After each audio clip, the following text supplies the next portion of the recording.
Hello, everyone. Hi, Happy New Year. Happy New Year. I thought I was going to make a sound. I was ready for like a ding. Well, welcome back. Upstairs. Yeah, they're duds. Welcome back to Something to Talk About 2019 edition. Yeah. We're so excited to have you, and thank you for sticking with us. We hope you had an awesome holiday. We did. We took a couple of weeks off. We did. We were living that JOMO life. Yep. You watched our last episode. Yes, for sure. My mom loved that, by the way. She texted me about it. She was like, I am JOMO. I'm like, you're not using it correctly. She's like, no, I'm JOMO. I'm like, okay, Mom. It's not a noun. No. It's a verb. Right, but still. I don't know. Whatever. We have a really good lineup for you guys. Some tips and tricks to keep your resolutions and maybe a couple ways to break them. So Yeah, we're just embracing the newness of 2019 today. Yep. So to kick us off, I'm going to talk about Girl Scout cookies, since today is the day that they launch again, which is, or yesterday was. Yes, yesterday was. So that's pretty exciting if you're a Girl Scout cookie fan. I know I cannot wait for the Girl Scouts cookies to come year round. But what's actually newsworthy is that they have a new flavor, which is awesome. It is caramel chocolate chip cookies, which sounds fantastic. Has caramel, semi-sweet chocolate chips, and a hint of sea salt. And what's special about it is it's gluten-free. So if you do have a gluten allergy, Girl Scout cookies now are going, some of them are going gluten-free.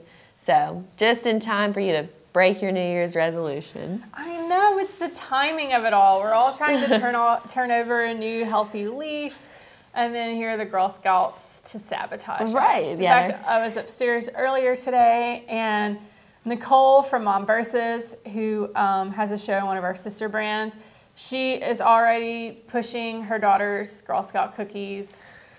And I want to sign up and support her daughter, but also trying to eat healthy. It's the time of year everyone wants to eat healthy and get back in the gym. So it's just, it kind of is bad timing. You would think they would do it like right before the holidays, you know? But maybe that'd be kind of competing with all the sweets. So I don't know. And their cookies are so They're so good. What's your favorite flavor? Mine is, I don't know the name of it, and I should, because when I was a brownie, I sold the most cookies of any Girl Scout in Alcorn County, Mississippi. Wow. How'd you do it? What's your secret? I don't even remember. I think maybe my parents sold it for me. But I got like a special badge on my sash that I sold over 1,000 boxes or something like that. Wow. But my favorite flavor is the chocolate covered ones that have the peanut butter inside. Yes. I don't know the name of them either. They are so good. I think I don't really know the name of mine either. I think they're Samoas. Is that what they're? Yeah. With the coconut. That's my favorite. I could eat like hundreds of those in one sitting. They're so good. And you know, people do like special things with their Girl Scout cookies. Like my sister loves Thin Mints, and she puts them in the freezer. And eats them cold? That's interesting. I never heard of that. I could see where that'd be like really refreshing though. They're already minty and add coldness to them. My special thing is I just sit down and eat a whole box in one sitting. That's good. That's what they're meant for. I love that. The Bachelor's about to start back up. Just grab your Thin Mints and sit down and watch The Bachelor. Jennifer Garner has also been known to support the Girl Scouts because her daughters are Girl Scouts. And if you guys remember last year, she was going around selling them, which is hilarious. And you guys know how much we love Jennifer Garner. But it's just an awesome organization. It's really supporting women who want to be entrepreneurs, and they're learning at a young age how to sell things and how business works. So yeah, if you have no resolutions to eat healthy, go get yourself a box. Or you could buy some and gift them to neighbors, or you know, it's always good to have a little something on hand as a happy. I remember last year, Mom got me a box, and I was trying to eat healthy. I remember throwing them away, and the whole box away without opening them. And my roommate found them in the garbage and was just appalled. She was like, "I can't even look at you. I don't know what you did. You're the worst." I was like, "Yeah, that was silly of me to do." But anyway, what do we have next, Meg? Well, besides the Girl Scouts, there's someone else trying to sabotage our resolutions, and that is Bluebell ice cream. Everyone's out to get us, y'all. They are. You know, they make Bluebell. One of their plants is right up the road from us in Sylacauga, Alabama. So I love to support Bluebell. I know they're a Texas company, but they employ a lot of people here in Alabama. So, but they're just out to get us. So they have a Mardi Gras flavor of ice cream that is hard to find, even in the South. You usually could only get it in Louisiana, of course. and then Alabama, which I want to say I have found a carton in a grocery store in South Mississippi. I'm not sure. But I remember when I lived in Florida, I lived in Jacksonville, Florida about 5 years ago. And for some reason, Mardi Gras, nobody celebrates Mardi Gras really in Florida, or at least where I was. But I was like, I want a taste of Mardi Gras, so maybe I can find the ice cream. And of course you can't. But this year, if you live in Florida and you want some Mardi Gras ice cream, this is your year. Bluebell says they are going to take the flavor mainstream. That is good news. So you can get Bluebell's Mardi Gras inspired wherever they sell Bluebell ice cream. Now, I know Bluebell ice cream is not a national brand. You can't get it everywhere. But where you can get Bluebell, most of the South, you can now get their Mardi Gras ice cream. And how this all started was a few years ago, or last year, a grocery store in Louisiana posted on their Facebook page, we just got a shipment of the Mardi Gras ice cream. So people went nuts, and then all these other people saw it that weren't in Louisiana, and they were sending Bluebell messages like, why can't we get it? We want this Mardi Gras flavor. So they heard our cries, and now we can all enjoy this flavor. And let me just describe it to you. Yes. It is cinnamon cake flavored ice cream, pastry pieces, and a green cream cheese swirl with candy sprinkles. Wow. It's I'm Bluebell's speechless. Mardi Gras. It's called Bluebell's Mardi Gras King Cake. It sounds so good. That sounds amazing. Now I just want a king cake. I love king cake. It's like my favorite breakfast Oh, in like it's January so and good. February. You guys know I'm from South Louisiana, so this whole story just is really exciting. And I think Mardi Gras is a fantastic holiday, so I'm glad it's spreading outside of just the state of Louisiana and Alabama. You know, Alabama had the original Mardi Gras, which I hate to say, but they did. I think Mobile. But I think that is right. Yeah. But, you know, yeah, because they trolled us. You remember that? Yeah, there was a whole like trolling war between New Orleans and Mobile last year. Mobile put up a sign in New Orleans around Mardi Gras that said, you're about 200 miles in the wrong direction of where the original Mardi Gras was, and people were not happy, which is funny. But this is awesome. I love ice cream. I love king cake. It's going to be a good time. Yeah. Yeah, so for those just, you know, if we're on our healthy eating for the new year, for the days we just want to live a little, we'll go get some ice cream and Girl Scout cookies. Yeah. Guys, I love this next story. If you are a football fan, chances are you watched a lot of football over the weekend. I know the Tigers played. Everyone played. It was well, not everyone, but a lot of people played over the weekend. Not the Ole Miss Rebels. Yeah. Sorry about that. But a big matchup was Texas and Georgia and New Orleans again, actually. A lot of NOLA nods today. And if you guys watched it, the most interesting part took place about an hour before the game actually happened, when Texas mascot Bevo almost trampled the Georgia Bulldog, Uga, the 10th. Okay. Uga, yeah. What a name. We had to call our resident Georgia fan to make sure that we gave Uga the respect he deserves for pronouncing his name right. Yeah, so it was, guys, if you haven't seen this video, it's kind of frightening, but Bevo is in his little, I don't even know what to call it, kind of what bulls are in, or before they're let out of their, like, you know, not a cage. But it's not even a real cage. It's just those like barriers, you know, like that police use, like parades. Right, like if a celebrity was going to come out, it's those barriers you put up, which is kind just of aluminum or something. There's right. Yeah, they're not very heavy. And Uga was getting his photo taken right in front of Bevo, and Bevo jumped or trampled over one of the barricades and almost hit Uga and a couple of people, but Uga was fast, got out the way. No one or no animals were harmed in the whole thing, but he's quick on his feet. He was, yeah. It almost looked like Uga pulled him and his little trainer away. Like, if it wouldn't have been for Uga, the trainer would have gotten hurt. He's looking out. He was. Smart, quick bulldog. And they're not known for being quick, so that's impressive. Some people are saying that it was kind of a sign of things to come because Texas did end up beating the Bulldogs, which was a big upset. So it's pretty interesting, but we're going to post all the links to the stories below. So if you guys want to see this video, just go to the story and it's linked there. It is pretty terrifying. I've never seen anything like this happen with mascots, so. Yeah, I don't know that At least not the real ones. I've seen the fake mascots, you know, rumble, but nothing like this. The LSU Tigers ever gotten loose? No, that would be really bad. That would be scary. Yeah, that's one mascot you don't want getting out. I would much rather deal with Uga. I think I saw someone like post, one of my friends on Facebook is an LSU fan, posted like, I'd like to see Bevo try that in Tiger Stadium. Oh yeah, that would not end well at all.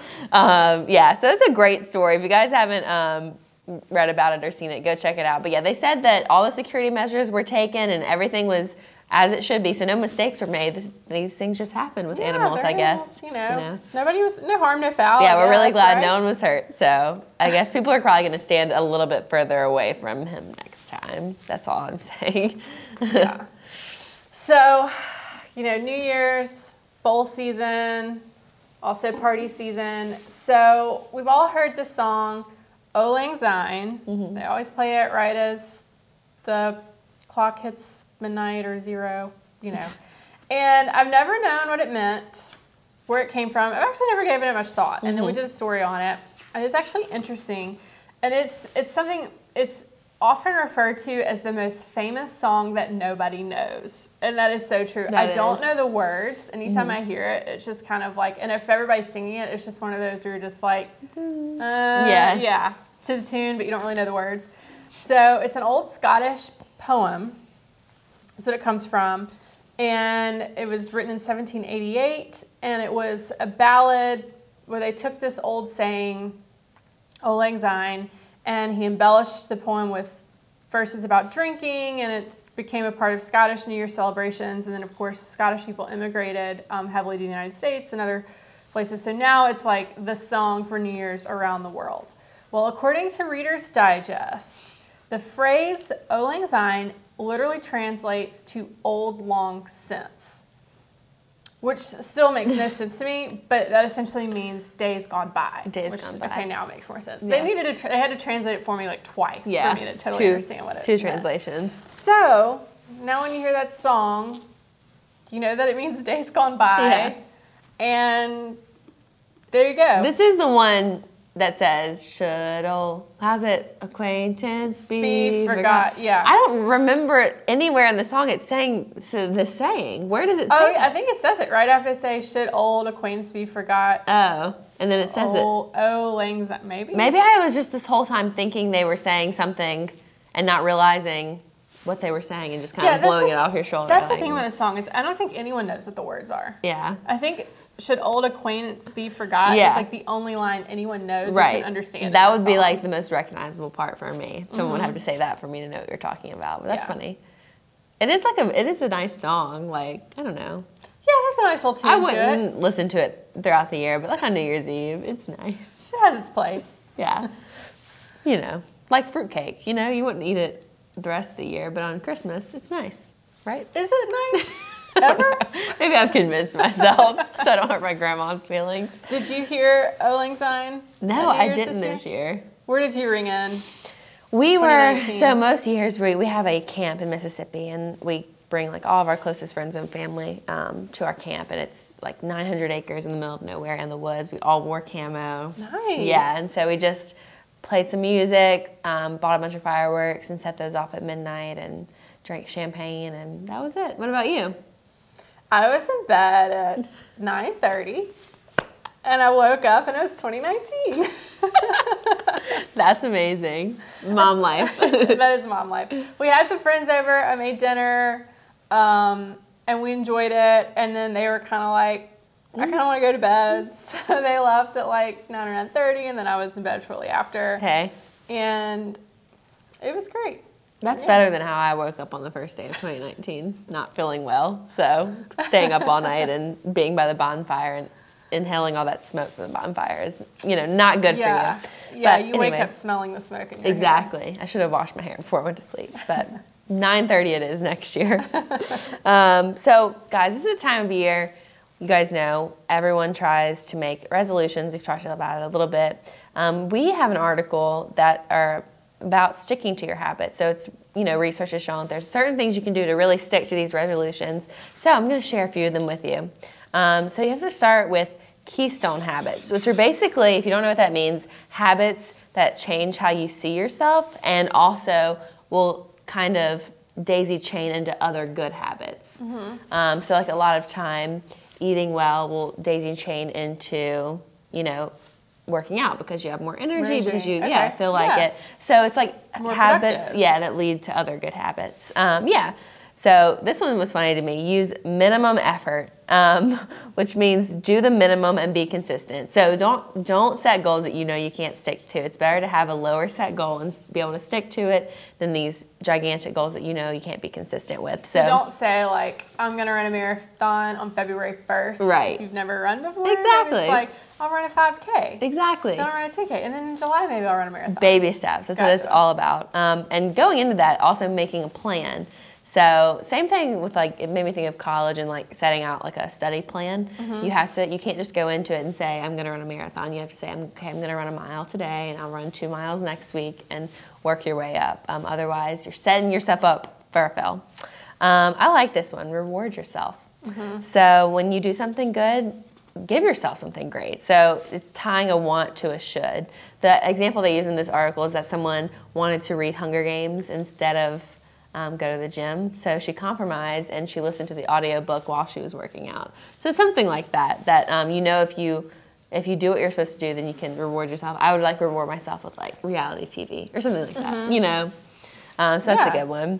Use reminders. So text messages, write it down on your calendar, just remind yourself. This one uses I already told Meg about it, a really bizarre example saying, mentioning the 10 commandments before a tempting situation reduces cheating on a test. So I guess if you just remind yourself about what you want to do before you're going into something, that just having that in the top of mind helps, which I found. I love that. That is like the Southern grandma's way of getting you to stick to your resolution. Like, I can just see my grandmother telling me as I'm about to shove like cake in my mouth, gluttony's a sin. Yeah, don't be a glutton.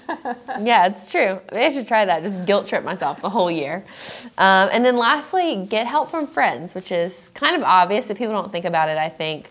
So find a workout buddy. If you want to journal this year, maybe find somebody that you can ask, hey, did you journal this morning? Or like an accountability partner. Accountability partner. They're good for all things in life. So that's it. But those are some really simple things to help you stick to your resolutions this year. Meg, tell me, what are your resolutions? Do you have any? So I do, actually. So I was reading recently that some people have gotten on this kick of rephrasing, instead of calling it resolutions, calling it intentions. Yeah. Which makes it, I guess, less daunting, and you feel like less of a failure if you don't, if you get off track a little bit. I like that. So I've got a couple. One, I want to run a half marathon this year. That's a good one. Somewhere. I ran a half marathon years and years ago, and I kind of got off running for a while, so I want to start back up running. And it's something I can do with my family. I can run with my husband. We can push Jack in the jogging stroller.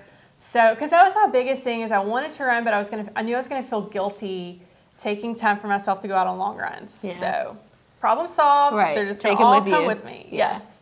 So I want to do that, and then another one that's totally off the wall, but I want to learn how to play the cello. Okay. So starting next week, I'm gonna walk next door to Samford University. And take a cello class once a week. That's exciting. Yeah, I found that is very out of the blue. That you can rent from, and so I'd always wanted to learn a string instrument since I was a kid. I never got the opportunity, and I was like, I'm an adult. There's nothing stopping me now. That is really neat. One day, once you feel comfortable, we're gonna have you come in here and play a little for everyone. My cello goal, is to be good enough that I can play in my church's orchestra. Okay. That's that's a serious thing. I like that. Oh gosh. Mine are probably a little more simple. I mentioned journaling. I do want to journal this year. I really want to start every day with a little journaling. I just feel like it's good to even write down your goals every day, and kind of going along with that, I really want to start a blog. Yeah, you'd be great at that. Thank you. A lot of my friends, I'm starting to pay more attention to like what my friends and family are saying, and a lot of people who don't even know each other have told me you should start a blog. And so I'm going to try to do that this year, really just for me to kind of document what's going on in my life and what I'm dealing with and all these things. And then of course, and this is my resolution every year, but I want to eat healthier and get back in the gym. So yeah, actually to kick that off, I'm doing the Whole30. Have you heard of this?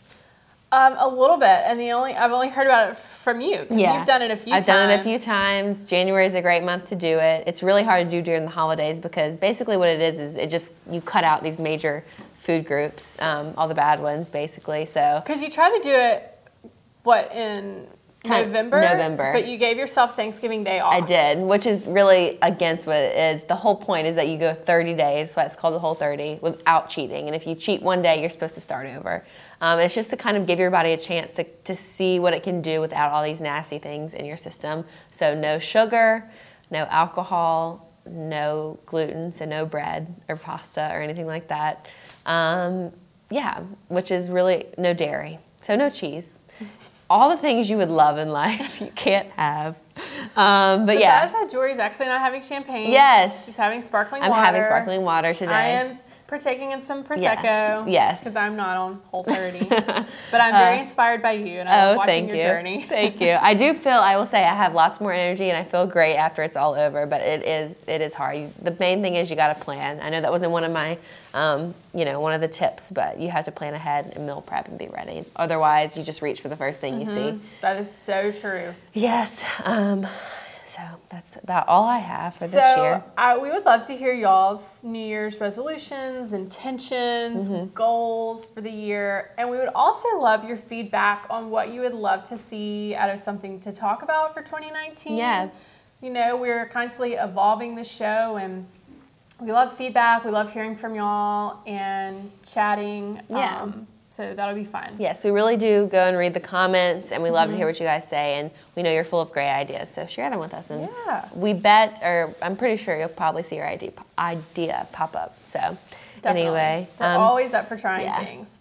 And then very quickly, my must-have of the week is actually something I scavenged in the office this morning. Our little champagne flutes. They are so cute. Cheers. They are cute. Cheers. It's they say Hello 2019 on them, which is super cute. But they're by this company called Tossware. So these are actually not glass. They're a really durable, BPA-free plastic. They're 100% recyclable. They're shatterproof.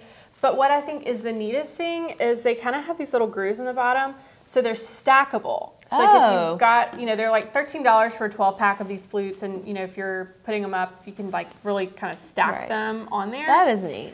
You can also buy little like detachable flutes if you want, or stems if you wanted to have a stem. And then of course they have all different kinds of glasses, not just champagne. They have wine glasses and beer glasses and all that kind of stuff. But I just thought that was so neat. They are so cute, and you guys can't obviously see this, but they are very durable. Like they're not flimsy. Like I was surprised when I picked it up that it wasn't glass. I even told Meg, I was like, "Oh, this isn't glass." But they're super cute. So and they're perfect, especially it's still warm here. We're still entertaining outside. Right. And you don't have to worry about shattering anything outside. Exactly. If you're someone like me, you're just accident prone. So this is good for me. No glass shards everywhere. Yeah. Well, that's all we have for you guys this week.